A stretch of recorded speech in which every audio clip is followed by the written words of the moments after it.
तो 15-16 हजार में मिलने वाले फोन अब 20 हजार के आसपास मिलने शुरू हो गए। इसका पहला एग्जांपल तो iQOO Z11X ही है, लेकिन जो लॉन्च नहीं हुए थे उनका प्राइस भी बढ़ के अब उतना ही पहुंच गया है। अब आपको कौन सा फोन चूज करना है, Realme P4X या iQOO Z11X, वही जानते हैं बहुत सिंपल तरीके से। पहली बार इस चैनल पे आए हो, मेरा नाम है प्रवीर, प्लीज सब्सक्राइब करना अगर आपको वीडियो अच्छी लगती है।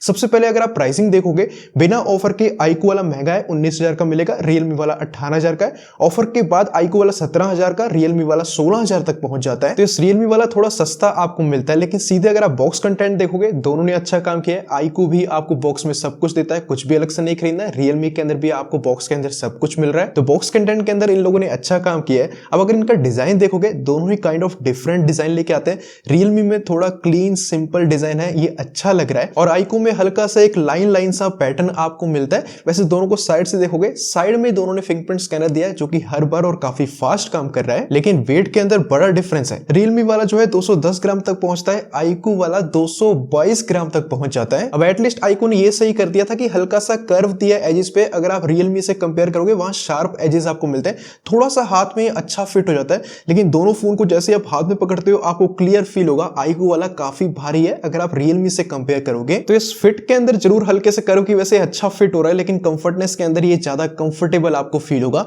बट iQOO में थोड़ा सा डिजाइन में यूनिकनेस जरूर है। इसके कैमरा मॉड्यूल में आपको डायनेमिक लाइट मिलती है, ये ऐसा नोटिफिकेशन लाइट की तरह काम करेगी। अगर आपकी कॉल आती है तो आप अलग कलर सेलेक्ट कर सकते हो, आपकी नोटिफिकेशन आएगी तो आप कुछ और सेलेक्ट कर सकते हो, म्यूजिक वगैरह के साथ भी ये सिंक कर जाती है। और उससे बढ़िया इस कैमरा मॉड्यूल के अंदर ही नीचे वाले कैमरे में आपको आईआर ब्लास्टर भी मिलता है, तो इस फोन को एज अ रिमोट आप यूज कर सकते हो। तो iQOO के अंदर ये दो एडवांटेज तो डिजाइन में क्लियर आपको मिलते हैं। वैसे बिल्ड देखोगे, दोनों ही ओवरऑल एक प्लास्टिक बिल्ड लेके आते हैं, उतनी प्रीमियमनेस तो आपको फील नहीं होगी। हैप्टिक्स भी दोनों के एवरेज है, आप इन्हें ऑफ ही रखना। और साथ में डिस्प्ले प्रोटेक्शन दोनों में आपको मिलते हैं, लेकिन काफी बेसिक वाली है। लेकिन आईपी रेटिंग के अंदर बड़ा डिफरेंस है। Realme में सिर्फ आपको IP64 की रेटिंग है, नॉर्मल वाटर स्प्लैशेस से आपको प्रोटेक्शन मिलेगी। वहीं पे iQOO ने आपको IP68 की भी रेटिंग दी है और IP69 की भी रेटिंग दी है। तो इस दोनों ही हाथ में लेने के बाद बहुत प्रीमियम तो फील नहीं होता, लेकिन IP रेटिंग के अंदर iQOO वालों ने क्लियरली अच्छा काम किया है। और इवन सॉफ्टवेयर के अंदर भी iQOO में लेटेस्ट सॉफ्टवेयर है Origin OS 6, Realme में पुरानी वाली Realme में आपको मिल रही है। और इवन एंड्रॉइड वर्जन के अंदर भी iQOO Android 16 पे चल रहा है, Realme में Android 15 आपको मिलता है। अपडेट सपोर्ट एक्जैक्टली सेम है, लेकिन iQOO क्योंकि लेटेस्ट है तो इसका काफी अच्छा है। Realme बड़ा बेसिक वाला अपडेट सपोर्ट लेके आ रहा है, मुश्किल से ये Android 17 तक पहुंचेगा। वैसे एक दो काम Realme ने अच्छे किए हैं, यहाँ पे थोड़ा क्लीन आपको सॉफ्टवेयर मिलता है, उतने ज्यादा प्री इंस्टॉल्ड एप्स नहीं है। वहीं पे iQOO के अंदर काफी प्री इंस्टॉल्ड एप्स आपको मिलते हैं, प्री इंस्टॉल्ड गेम्स भी हैं, हॉट गेम्स भी हैं, हॉट एप्स भी आपको मिलते हैं। तो ये साफ सफाई दोनों में आपको करनी पड़ेगी, iQOO में थोड़ी ज्यादा आपको करनी पड़ती है।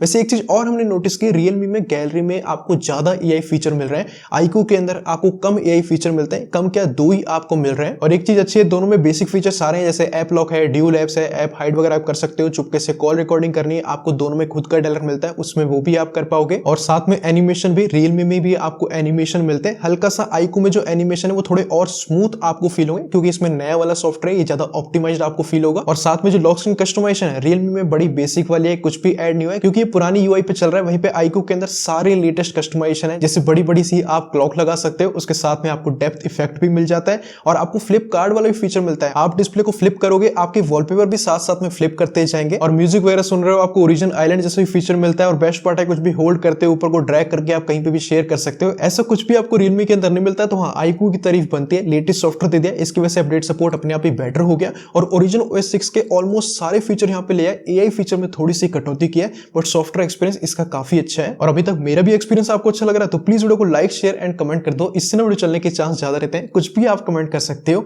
अब कैमरा, ये काफी इंपॉर्टेंट है। दोनों में आपको 50 MP का मेन कैमरा मिल रहा है, कोई भी सेकेंडरी कैमरा या कुछ भी अल्ट्रावाइड आपको दोनों के अंदर नहीं मिलता है। एंड सीधे अगर आप मेन कैमरे की फोटोज देखोगे, यहाँ पे एक चीज आप नोटिस करोगे, इवन Realme के नेचुरल कलर ऑप्शन में भी हल्के से कलर जो है, अगर आप iQOO से कंपेयर करोगे, बूस्ट देखने को मिलते हैं। लीव्स वगैरह के अगर आप कलर देखोगे, स्काई वगैरह नोटिस करोगे, वो थोड़ा ज्यादा ब्लू आपको फील होगा, लीव्स के अंदर थोड़ा ज्यादा ग्रीन आपको फील होगा। तो कलर एक्यूरेसी स्लाइटली जो है iQOO की आपको बेटर फील होगी, बट जो HDR प्रोसेसिंग है वहां तो बहुत बड़ा डिफरेंस है। जब भी दोनों पे हमने अगेंस्ट द लाइट फोटोज निकालनी है, Realme बहुत स्ट्रगल करता है। ऑलमोस्ट कई बार तो ऐसी फोटोज आई है जो बिल्कुल यूजेबल नहीं है, पूरा ब्लैकआउट हो जाता है, बहुत डार्क फोटोज आती हैं, डिटेल्स वगैरह काफी कम हो जाते हैं। यस, 2x के अंदर भी फोटोज निकाल सकता है, लेकिन 2x के अंदर भी डिटेल बहुत कम आती है Realme के अंदर, एंड डिटेल का बड़ा डिफरेंस है। वैसे पोर्ट्रेट्स के अंदर भी Realme में सिर्फ आप 1x में पोर्ट्रेट निकाल सकते हो, iQOO के अंदर बेस्ट पार्ट है 1x एंड 2x के अंदर भी पोर्ट्रेट निकाल सकते हो। ऑब्वियसली 2x के अंदर iQOO में उतनी अच्छी एज डिटेक्शन नहीं है, बट एक चीज और हमने नोटिस की, 1x के अंदर भी आपको डिटेल के अंदर iQOO वाला थोड़ी बेटर डिटेल दे रहा है। ये डिटेल का डिफरेंस आपको लो लाइट के अंदर ज्यादा क्लियर दिखता है। 1x की फोटोज ही अगर आप देखोगे यहाँ पे क्लियर आपको फील होगा। iQOO की फोटोज ज्यादा ब्राइट है। ओवरऑल बैकग्राउंड के अंदर भी ये लाइटिंग जो है ज्यादा बेटर लेके आता है। स्किन पे जो टेक्सचर है, बियर्ड में जो डिटेल है, वो iQOO वाला ज्यादा अच्छा हैंडल कर रहा है। और लो लाइट में भी आप दोनों में 2x फोटोज निकाल सकते हो एंड 2x के अंदर भी आप सेम चीज नोटिस करोगे, iQOO वाला यहाँ काफी बेटर डिटेल निकाल के दे रहा है लो लाइट के हिसाब से। बाकी तो वीडियो बनाते हो दोनों ही 4K में वीडियो शूट कर सकते हैं। स्टेबिलिटी के अंदर दोनों ही ऊपर नीचे है क्योंकि OIS आपको मिलता नहीं, AIS पे ये दोनों काम कर रहे हैं। तो इस मेन कैमरा तो वैसे एकदम क्लियर हो गया कि iQOO फोटोज के अंदर तो अच्छा काम कर रहा है, लेकिन फ्रंट कैमरा और मेजर डिफरेंस के साथ आता है।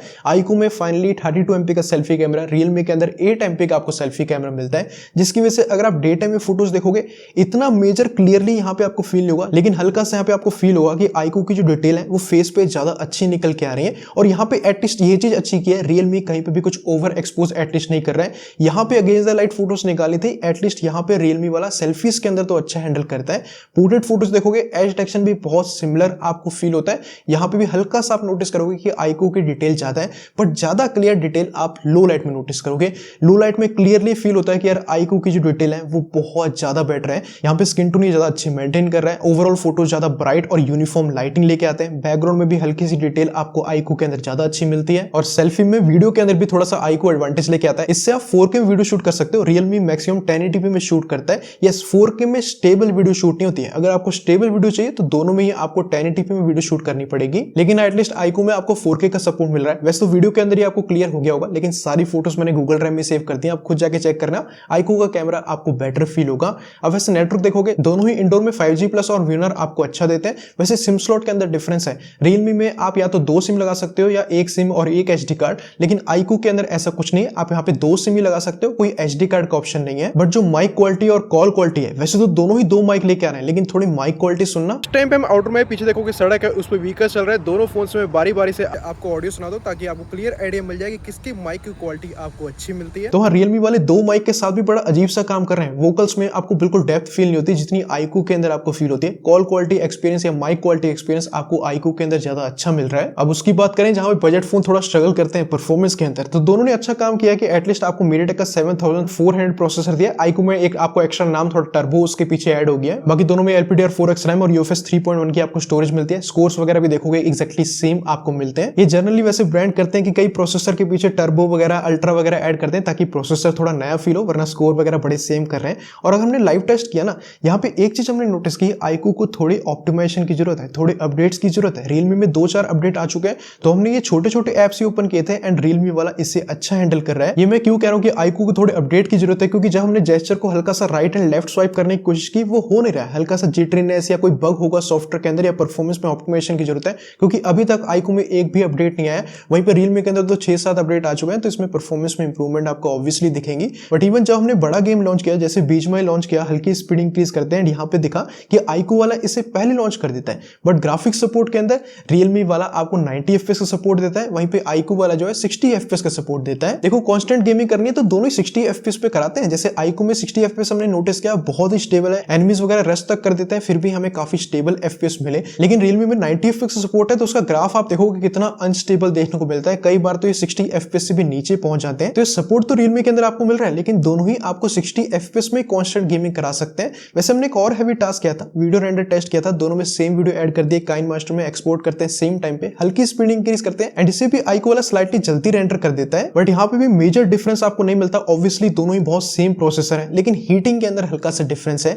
दोनों को हमने सेम टेम्परेचर कर दिया, यानी 32 डिग्री, और उसके बाद हमने CPU थ्रॉटलिंग रन कर दिया। यहाँ पे आप ग्राफ में नोटिस करोगे Realme का ग्राफ ज्यादा फ्लक्चुएट करता है, iQOO का ग्राफ ज्यादा स्टेबल आपको मिल रहा है। बट टेस्ट कंप्लीट करने के बाद जो हमने बॉडी का टेम्परेचर दोनों का चेक किया, वो एक्जैक्टली सेम हमें दिखा, 37 डिग्री दोनों ही फोन पहुंच गए। तो दोनों में CPU थ्रॉटलिंग में भी कोई आपको ओवर हीटिंग जैसा फील नहीं होता है। लेकिन जब हमने इस टेस्ट के बाद बैटरी टेम्परेचर चेक किया, यहाँ पे क्लियर दिखा Realme का बैटरी टेम्परेचर ज्यादा है, iQOO का कम आपको मिल रहा है। लेकिन CPU टेम्परेचर के अंदर तो बहुत बड़ा डिफरेंस है, iQOO का टेम्परेचर बहुत कम है, Realme का टेम्परेचर आपको ज्यादा मिल रहा है। तो हाँ, थर्मल्स के अंदर तो iQOO वालों ने अच्छा काम किया है। अब सीधे सामने चलेंगे डिस्प्ले, दोनों ही ना full HD plus IPS LCD display आपको देते हैं, लेकिन बेजल्स के अंदर बड़ा डिफरेंस है। Realme वाला स्लाइटली आपको ना iQOO के कंपैरिजन में बेजल कम देता है। इसकी वजह से अगर आप कंटेंट देखते हो, स्लाइटली आपको कंटेंट देखने में Realme की डिस्प्ले थोड़ी मॉडर्न आपको फील हो सकती है, वरना कलर प्रोफाइल वगैरह बहुत सेम है, डिटेल बहुत सेम है। दोनों ही 4K में HDR में कंटेंट देख सकते हैं। नेटफ्लिक्स में दोनों में आपको वाइड बैंड L1 का ही सपोर्ट मिलता है, कोई HDR वगैरह का सपोर्ट आपको नहीं मिल रहा है। लेकिन रिफ्रेश रेट के अंदर वैसे तो सपोर्ट देखो रियलमी में थोड़ा सा ज्यादा है, 144 हर्ट्ज का है, iQOO में 120 हर्ट्ज का है, बट मेरे हिसाब से सबको ही पता है कि यार दोनों फोन ही मोस्टली 120 हर्ट्ज पे चलते हैं। उल्टा 120 हर्ट्ज iQOO का ज्यादा स्टेबल है। कई एप्स में हमने रियलमी में नोटिस किया कि वो 90 हर्ट्ज पे ड्रॉप हो जाता है, उससे ऊपर जाता ही नहीं है। तो हाइयर होने के बाद भी रिफ्रेश रेट जो है iQOO का ज्यादा स्टेबल आपको मिल रहा है। इवन ब्राइटनेस के अंदर भी iQOO 1200 निट्स की एचबीएम ब्राइटनेस लेके आ रहा है, रियलमी वाला 800 निट्स की एचबीएम ब्राइटनेस लेके आता है। तो इस डिस्प्ले के अंदर दोनों के पास अपने एडवांटेज है। यहाँ पे थोड़े बेजल आपको रियलमी के अंदर अच्छे मिल रहे हैं, वहीं पे iQOO के अंदर आपको रिफ्रेश रेट ज्यादा स्टेबल देखने को मिल रहा है। इसकी डिस्प्ले की ब्राइटनेस थोड़ी ज्यादा आपको मिलती है, बट अब साउंड क्वालिटी दोनों की बहुत एवरेज है। दोनों में वैसे तो आपको ड्यूल स्पीकर मिलते हैं, side by side sound quality सुनना।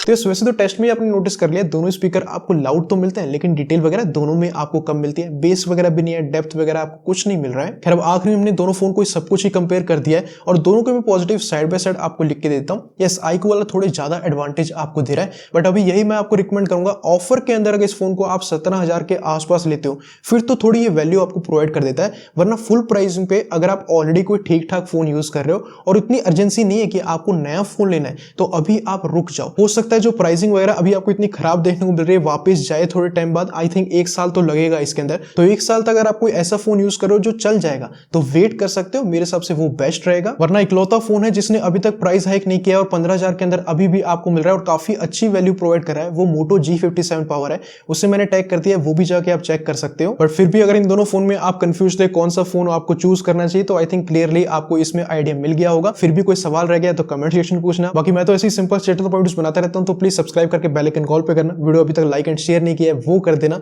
मिलते हैं अपनी अगली वीडियो में। Thanks for watching and for all.